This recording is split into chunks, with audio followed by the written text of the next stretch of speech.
On July 7, 1944, scarcely a month following the D-Day landings, a secluded lane close to the hamlet of Les Dupes in northern France. The hour approached evening. Haze and fumes saturated the atmosphere, while the overcast sky loomed oppressively, as if ready to collapse. Private Thomas Hawkins, a 24-year-old from a rural background in Lancaster, Pennsylvania, huddled low beside a shattered hedgerow. Mud and perspiration coated his features, with a thin trail of blood seeping from a cut over his right eye. Ahead lay the damaged frame of a 57mm anti-tank cannon. Its targeting lens had cracked that same morning. Just 4 rounds of armor-piercing ammunition remained, without communication gear, reinforcements, or directives. In the distance echoed that ominous growl, deep and persistent, resembling thunder echoing over pavement, a column of German Panzers, several armored vehicles, no fewer than 10, possibly a larger force. The iron juggernauts of the Nazi arsenal advanced relentlessly, surpassing the pace scouts had predicted. They barreled along that tight path, the sole lifeline for supplies to the Allied outpost ahead. Hawkins grasped the grim reality. The defenses couldn't withstand them. Should those vehicles break through, the entire nearby infantry unit would find itself encircled. Lacking any anti-tank aid, with no opportunity to flee, all he possessed was this impaired artillery piece and a desperate hope. He leaned his face to the fractured metal barrel, regulating his breaths. He murmured to no one in particular, to his own resolve. If I manage a single opportunity, it has to matter. The events unfolding in the ensuing 9 minutes would etch themselves into the annals as one of the Normandy offensive's most astonishing episodes. Remarkably, few outside circles have learned of it even today. The emergence of an everyday serviceman. Thomas Hawkins entered the world far from military life. He came into existence on a modest plot of arable land beyond Lancaster, Pennsylvania, where the vistas stretched endlessly beyond his youthful dreams. His dad tended to herds of milk cows. His mom managed the household and their brood of 6 kids with seamless efficiency. As the baby of the family, Thomas stayed reserved, with fiery red locks and a frame as slender as the timber stakes bordering their pastures. While other lads in Lancaster tossed baseballs, Thomas sought solace in the forest. At age 10, his father presented him with a modest .22 caliber firearm, and they'd track small game like squirrels and rabbits at dawn. His dad's guideline was straightforward: avoid squandering ammunition. When taking aim, one needed to sense the breeze's flow, the density of the atmosphere, and the pulse quickening in one's hands. "You don't fire from the eyes, Tommy," his father advised. "You fire from deep inside." That one piece of wisdom, much later, would alter the destiny of an entire German armored formation. As conflict surged from overseas, Thomas held back from volunteering. The Hawkins clan tuned into President Roosevelt's address via their vintage Zenith radio the morning after Pearl Harbor. His siblings had wed and toiled on the land. Thomas continued repairing machinery and tending livestock. He figured the conflict would conclude without summoning him. Yet in March 1943, the summons arrived. A compulsory induction from the draft board, he departed with a single canvas sack and a creased image of the family hound, Rex. The rail journey carried him to Fort Benning, Georgia. Initial drills proved grueling. Sweltering southern warmth, crimson soil, and unrelenting barked commands from drill instructors. Yet Hawkins remained unflappable. Lacking brute strength or top speed, he proved reliably solid. He interpreted terrain much like he once navigated timberlands. Upon striking a mark, he refrained from fanfare, simply recalibrating and discharging anew. A trainer spotted his composure amid stress and reassigned him to anti-tank drills. U.S. forces dubbed it the 57mm piece, a narrow-barreled gun, portable enough to haul via utility vehicle, yet lethal in optimal positioning. The Brits knew it as the 6-pounder. For Hawkins, it earned the nickname the Mule. The recoil struck fiercely, noisily, and accurately. He mastered dismantling, lubricating, and piecing it back together sight unseen. Come the close of 1943, he gauged ranges solely by auditory cues, the shell's whistle altering as it sliced the gusts. Even so, Hawkins never viewed himself as exceptional. In missives to family, he quipped about being merely the fellow who sustained the mule's needs. His mother replied weekly on Sundays, "Stay courageous, Tommy, but avoid foolhardiness." He stowed every note, creased against his chest for fortune. In May 1944, his outfit embarked on a transport vessel destined for England. The sea voyage spanned almost 10 days. The sleeping quarters reeked of petroleum and brine. During the third evening, he overheard veterans murmuring about Teutonic armor, the Panzers that overran France back in 1940. They described plating so impenetrable that minor rounds deflected harmlessly like stones. The term Panzer itself evoked a heavy, snarling threat, eerily alive. Hawkins stayed silent, though he pondered confronting such a behemoth armed only with a team and scant projectiles. By the start of July, their group pressed further into Normandy post the beachhead assault. Commanders patrolled the bivouacs in the region, underscoring the objective: shatter Hitler's barriers and free Europe. Hawkins inspected his equipment, gathered his provisions. He remained silent. His mind wasn't on freedom or triumph. Instead, he pondered if the chirping of crickets in Pennsylvania would echo in his ears once the initial gunfire erupted. In 4 days' time, he'd move up to the Normandy front, hauling that identical 57mm cannon across the muck. His pulse raced not out of terror, but obligation. As his sergeant had put it, he was just a regular fellow facing an unprecedented challenge. The armored convoy drew nearer. That morning, the hamlet of La Haye-Dupuy lay hushed. Unnaturally so. Nestled amid undulating hedgerows and slim country paths, much like countless other Norman settlements, with its rock-built homes, slate-covered roofs, and the scent of damp soil. By July 7, 1944, U.S. troops had advanced southward from Utah Beach past the Bocage. The strategy called for continuing south, breaking up enemy reserves, and capturing vital routes before they could rally. Yet scouts had overlooked a vital detail. A German tank force was heading north at speed. Private Thomas Hawkins and his artillery team received commands to guard the town's eastern entry. Their 57mm anti-tank piece sat concealed by a tree line, watching over a slim gravel lane. Perfect camouflage, flat ground, poor sight lines. But it would have to do. They'd reached the spot after dark the previous evening and devoted much of the morning to trimming foliage and setting up retreat spots. Then, roughly at 3:00 p.m., the initial noise arrived. It began as a distant buzz, evolving into a quiver beneath their feet, the sort of shake that hits your backbone ahead of your hearing. Hawkins froze, palm on the chilly metal tube of the weapon. His assistant, Private Kenny, glanced up from the crate of rounds and murmured, "Sense that?" The noise intensified, not a single motor, but several. The clear clank of tracks, the whir of mechanisms, the deep growl of massive, purposeful machinery. Hawkins edged from the shrubbery and lifted his binoculars. Amid the fog and murk, he spotted them, swastikas on slate-colored bodies. Panzer marked the 5 vehicles, no fewer than 3 side by side, trailed by tracked transports and logistics wagons. He tallied at least 10 machines, possibly additional. This went beyond a scouting party. It signaled a complete motorized pushback. The path they followed was scarcely broad enough for a single rig, yet it pointed straight toward La Haye-Dupuy. Should they punch through, the settlement would crumble. The foot soldiers within would get swamped. Hawkins dropped his glasses. No chance to call for backup, no overhead strikes, no barrage support, just 4 soldiers, a flawed barrel, and a few penetrating projectiles. Compounding the issue, their aiming lens had shattered from a morning blast. It functioned marginally, yet unreliably. The squad had signaled the problem, but no spares were forthcoming. Hawkins faced his comrades. "We can't halt the whole lot," he stated matter-of-factly, "but we might delay them." Private Kenny, drenched in his tea, inquired, "How many rounds remain?" 4, period. The rest of the group traded glances. Silence fell. Hawkins knelt, touched the cannon's loading chamber, and shut his eyes. He sensed the pulse of the nearing behemoths, akin to beats from a foreign realm. The atmosphere carried a tangy bite, like corrosion and drizzle. Fear didn't grip him, precisely. Rather, a sharper chill settled in, a firm knowledge that aid wasn't en route, that isolation defined them, and that each instant mattered.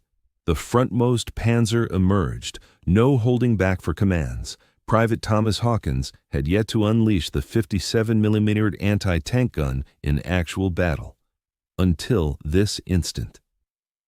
Still, he'd drilled the scenario endlessly on soggy grounds in Georgia, imagining the far-off tree line as an onrushing tank formation. The contrast was straightforward. Reality ruled now, leaving zero margin for mistakes. The leading Panzer advanced like an iron hammer slicing mist.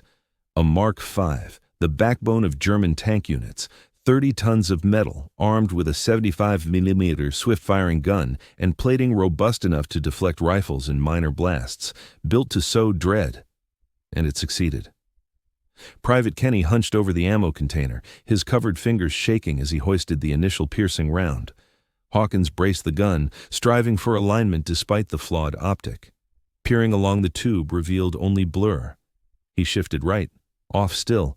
Precision eluded them. "We're sightless," he grumbled. "Now what?" Kenny pressed. Hawkins paused before replying. His gaze swept the landscape. The route tapered ahead at a modest rock span some 200 yards off. Past the span, it bent around a gentle incline, barely accommodating one vehicle abreast. He observed the moisture along the bridge's outer rim, undermining from runoff after the latest showers. He wouldn't target the tank. He'd hit the path. "Chamber it," he directed. "Certain?" Kenny queried. "Not at all, but I'm not hesitating." Hawkins positioned himself for the shot, shoulders steady against the recoil. Without sights or guides, he relied on instinct and recollection alone. Those old hunting outings with his dad came back to him, the lessons in sensing the instant rather than overthinking it. He aligned the gun barrel a touch to the right of the bridge's edge and drew in a deep breath. Let it out slow.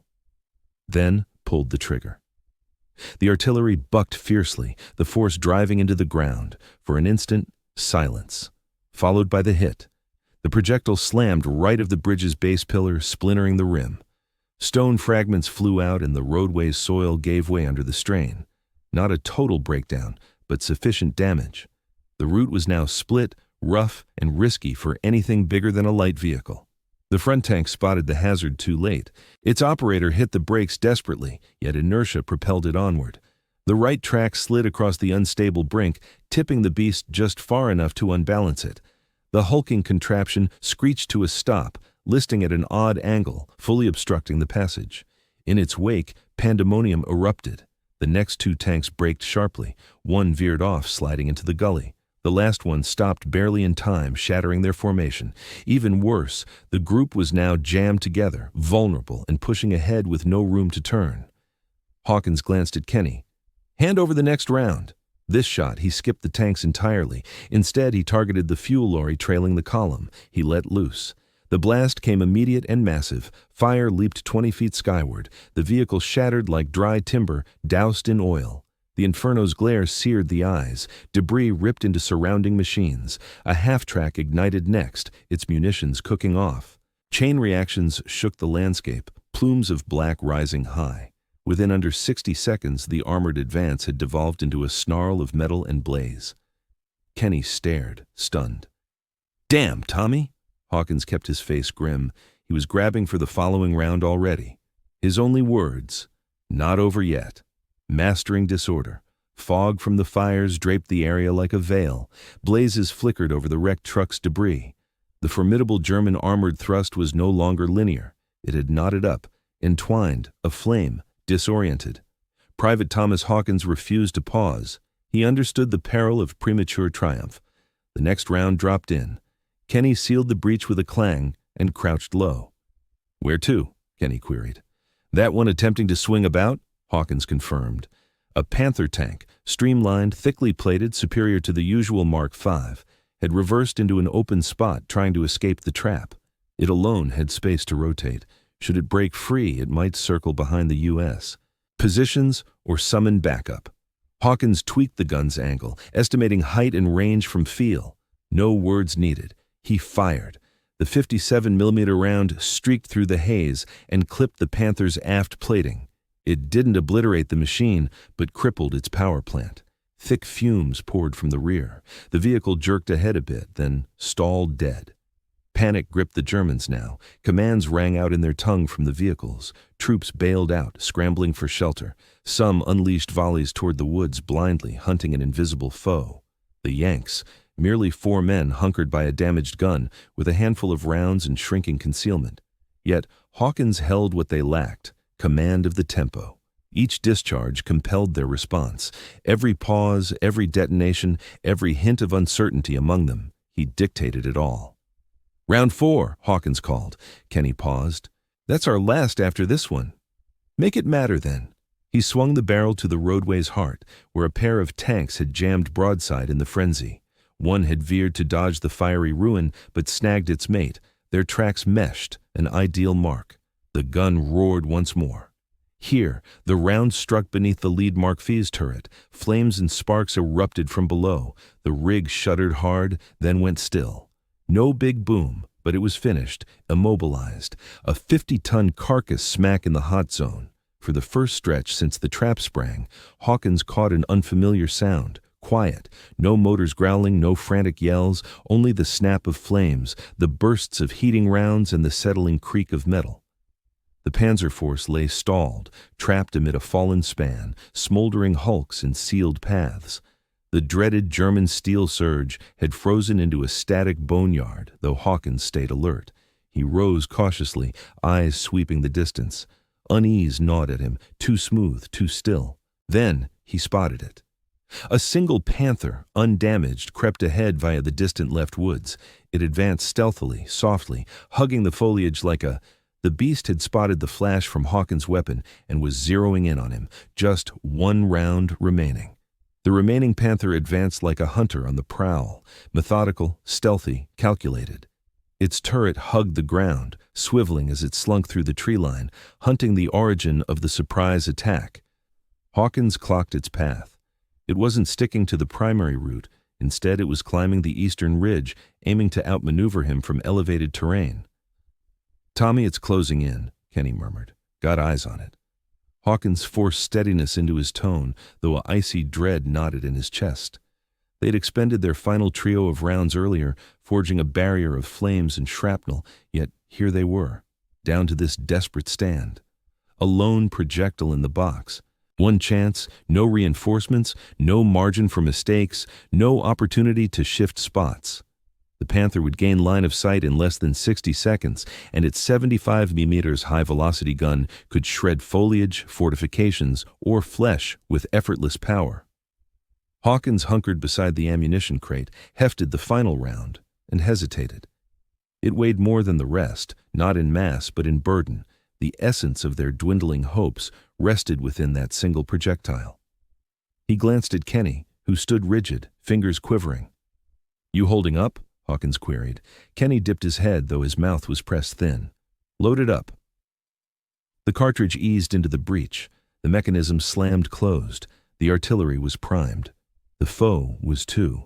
The Panther had settled into firing range, its muzzle now aimed directly at the thicket shielding the GIs. The operators within couldn't gauge the threat's numbers.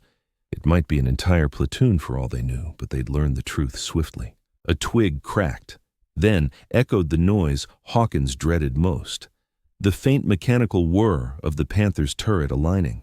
He lacked a solid vantage. The foliage, haze, and rough landscape conspired to foil any precise targeting.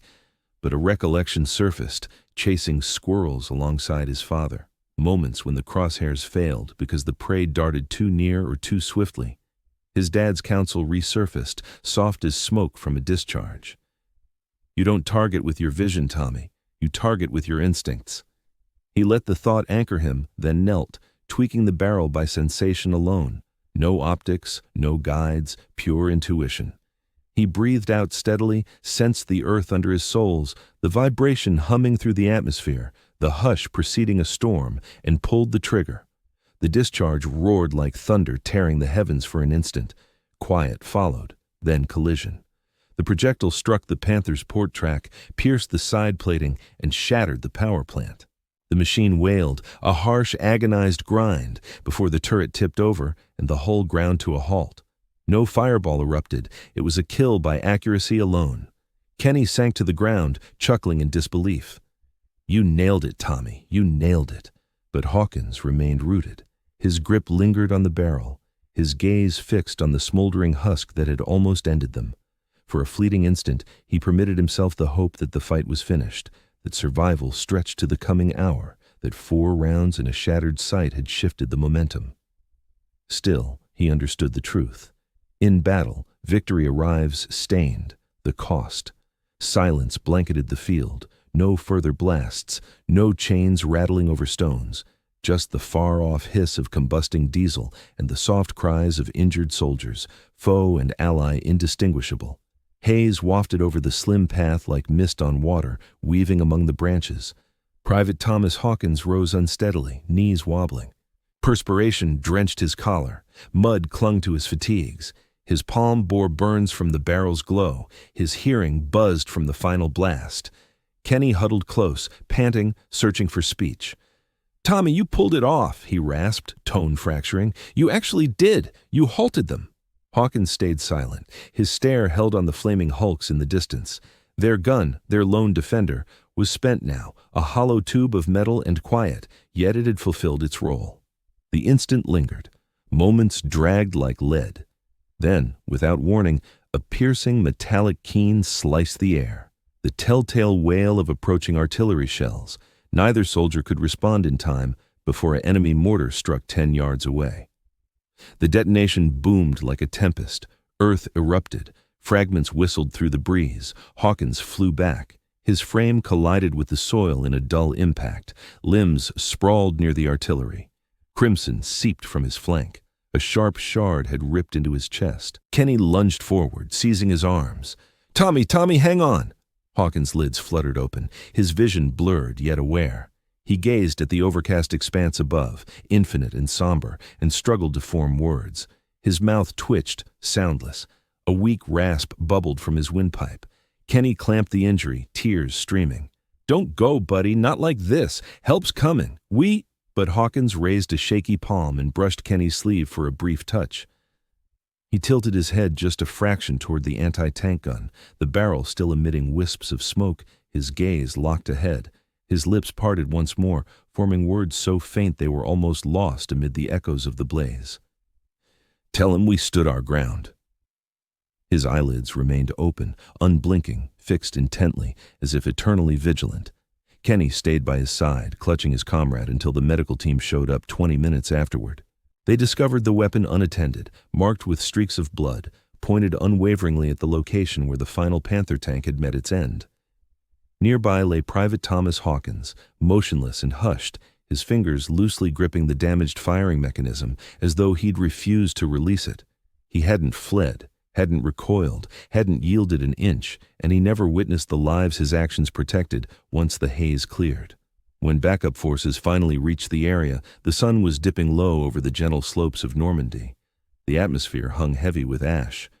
The earth now quivered not from armored assaults, but from the soft footfalls of soldiers navigating warily amid the glowing debris. A reconnaissance vehicle from the 79th Infantry Division pulled up at the ambush's perimeter. Lieutenant Randall Woods emerged, surveying the chaos in stunned amazement. 12 vehicles sprawled wrecked or deserted across the terrain. Among them, 4 were armored behemoths, Panzers and a single Panther, charred, mangled, and quiet. A supply tanker had been whittled down to a skeletal husk of cinders. Rounds detonated now and then in the far-off haze, snapping like distant fireworks.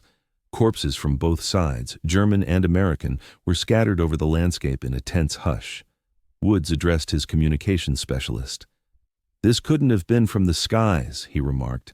"Indeed, sir, no aerial bombardment was requested, so what caused all this?" The medics came upon Private Kenny seated beside a form shrouded under a tarp soaked through with crimson. It was Hawkins, his palm still arched close to the gun. Kenny refused to release his grip at first, staying mute, his eyes fixed straight ahead, mouth pressed thin, teeth gritted as if bottling up words he'd never voice. At last, a chaplain crouched nearby and inquired, "Did he pass quickly?" Kenny replied in a murmur, "He fell while holding the line." Lieutenant Woods directed a thorough examination. His subordinates gauged the shell craters, impact directions, and paths of destruction. They located just a single U.S. anti-tank emplacement, the 57mm cannon, its sight in fragments, layered in grime and gore. The tube still warm to the touch. It defied logic. They crunched the numbers, 4 rounds expended, 4 direct strikes verified, all in mere moments, all timed flawlessly, all without a working optic. The formal debriefing summary stated, "This unit concludes that Private Thomas Hawkins, operating independently without authorization and employing a faulty armament, impeded and neutralized an adversarial armored advance of roughly 10 to 12 units, thereby safeguarding the village of Lai Dup and averting substantial U.S. losses." The tale started circulating. Initially among the gun batteries, then through the armored platoons, eventually climbing to regimental command. The murmurs followed a rhythm. "Heard about that ginger-haired kid from the sticks with the damaged gun? The fellow who halted the entire convoy single-handedly, he fired blind, no sight at all. They say he trusted his instincts." Skepticism lingered early on. Not wholly dismissed, yet no one could account for it rationally. In the aftermath of the clash, the patch of land by La Haidupi turned into sacred territory. Troops from adjacent outfits drifted in, halting to gaze at the ruins, some wordless, others shaking their heads in wonder. What appeared as a fortified U.S. outpost proved to be merely one lone piece and a fallen soldier who'd stood immovable. The story raced ahead of expectations. A non-com from the 101st Airborne dubbed it a solitary stand like the Alamo. A passing British armored squad labeled it insanity, but the inspired kind. One Canadian foot soldier dropped to his knees by the ruined artillery, placed a field ration cracker on the breach, and murmured a tribute to the chap who'd never wavered. Bureaucracy lagged behind, though. 2 weeks elapsed before the nomination documents hit the base camps. Another 3 passed for gathering witness statements, site evaluations, and equipment confirmations. A Silver Star was greenlit, followed by the Distinguished Service Cross, among the Army's premier honors for courage amid combat. By that point, Thomas Hawkins rested in the earth. He was interred at the Normandy American Cemetery near Colville-sur-Mer, Section D, Row 23, Plot 18, under a white marker. The etching plain, PVT Thomas J. Hawkins, Pennsylvania, July 7, 1944. He had just turned 24. His mother got the wire by personal courier initially. Then the decorations arrived. Finally, the note, pulled from his tunic pocket, smeared with blood yet preserved, penned on July 6th, eve of the engagement. It read, "Dear Ma, when this reaches you, I'll be well into France. Word is we'll advance shortly. Folks are frightened, though they deny it, me included. I simply aim to fulfill my duty and return. If not, please don't grieve excessively. This isn't me expecting the worst. It's because I've witnessed fine fellows perform heroic deeds. And so I thought, if that moment arrives, I need you to realize I gave it my all. Should I not return, please let Dad know I recalled the squirrels. He'll get it. I love you forever, Tommy." His mom tucked the note inside her Bible and left it there until her final days. Long after, during the dedication of a war monument in Lancaster County, she attended with composed dignity. No tears fell. She merely gazed at the inscription, pressed her gloved fingers against her boy's name, and declared he was never impulsive. He simply refused to seek approval before acting on what was just. Time marched on. The conflict concluded. Communities recovered, countries progressed. Yet Thomas Hawkins's tale endured. It echoed through training tales shared by trainers with newcomers. It appeared in operational guides, unnamed but highlighted as an example of adaptive targeting amid battlefield stress. At Fort Sill in Oklahoma, fresh gunners once studied a sketch of a Normandy trap marked merely as Hawkins' spot. He gained no widespread renown, no cinematic spotlight, no monument captures his image. Still, for those who grasped the reality of confronting a tank with sheer determination and mettle alone, his name carried gravitas, and in Normandy the residents honored his memory. The path of that clash was eventually rechristened in subtle homage, Chamandu Cannon Solitaire, the lane of the solitary cannon. No fanfare, no formal unveiling, just a simple wooden marker fastened to a stake amid July's blooming poppies. Annually, on the fight's Remembrance Day, A handful of local pupils arrive to lay blossoms by the weathered hedgerow. Few grasp the complete account, but their educators explain, "A single soul held this ground, and thanks to his resolve, we live unbound." It's easy, upon encountering such accounts, to dismiss them as legend, to suppose no ordinary individual could defy armored vehicles, flames, and dread single-handedly and prevail. Yet reality shows that victories in war stem not solely from commanders, bombings, or strategic charts. They frequently hinge on unforeseen locales by unforeseen figures, folks like Private Thomas Hawkins. He wasn't superhuman. His marksmanship wasn't flawless. Heroics weren't his goal. He grasped a truth many overlook. Against superior might, the unpredictable element foes can't foresee is bravery.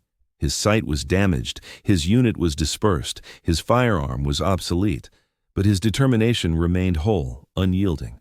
It sprang not from status or fame.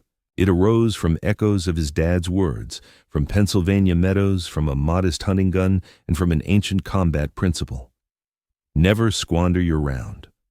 Hawkins targeted not through vision alone, but through his very existence. He halted more than an armored advance. He prevented terror from creeping forward even slightly. In that act, he showed us the war zone isn't always terrain. At times, it's an instant, one inhale, one decision, one discharge. He seized his, and it mattered. We'd like your thoughts now. Which element of Thomas Hawkins's account lingers most? His last blast, his message to family, or the sheer improbability that an overlooked private altered the course of events? And did so? Drop your views below. And if you feel these overlooked narratives deserve broader awareness, tales history texts frequently sideline, spread this clip. For occasionally, the tiniest defiance rings out as the greatest resonance.